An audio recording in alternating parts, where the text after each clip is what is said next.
Mukha kasing Jollibee sa labas. Ready to go. We saw this restaurant outside St. Mark Residences, yung luxury condo dito sa Venice, malapit sa Venice Mall. Like min kagabi, nadaanan natin before we park. So, the name is Fredos.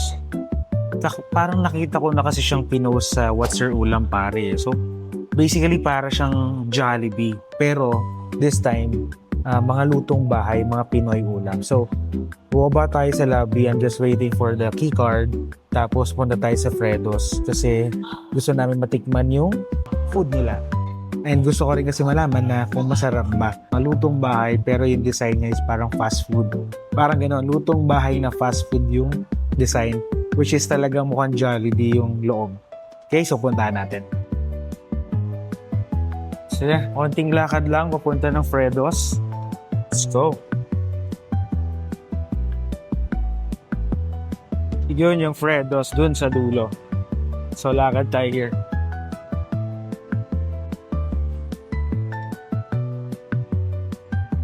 So itong kalay ng Lawson, ito Fredos na siya. Yan, sa dulo niyan, diyan na yung Fredos. So this is in front of St. Mark Residences. So maraming buildings yan dito sa likod natin, sa gilid natin. So sa harap lang yung Fredos. This is the Fredos. So tara, pasok tayo.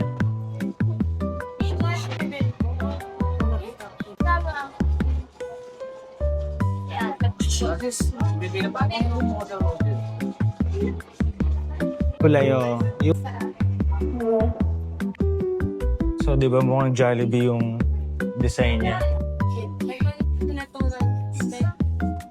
Order up.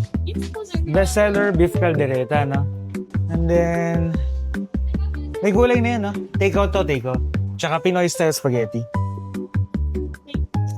Yes, take out. Yun lang. 214, no? Di ba? So, 214, may spaghetti na, tsaka may Pinoy style. May iced tea na yan, ma'am? Add ako na iced tea. Sige, add ako iced tea. Isang iced tea lang. Oo, yung 12 ounce na. Same. 1-7. So yun nga, waiting tayo sa order natin. So what we ordered is their best seller, yung Please take the meal. beef caldereta, 145 pesos. Tapos naganda ko ng Pinoy spaghetti, 69. Kasi diba yung Pinoy spaghetti medyo matamis. Then meron din silang crispy manok, just 85 pesos. Meron ka ng rice, may onting gulay, may gravy, tapos may chicken talaga. Waiting time, we ordered around 12:45.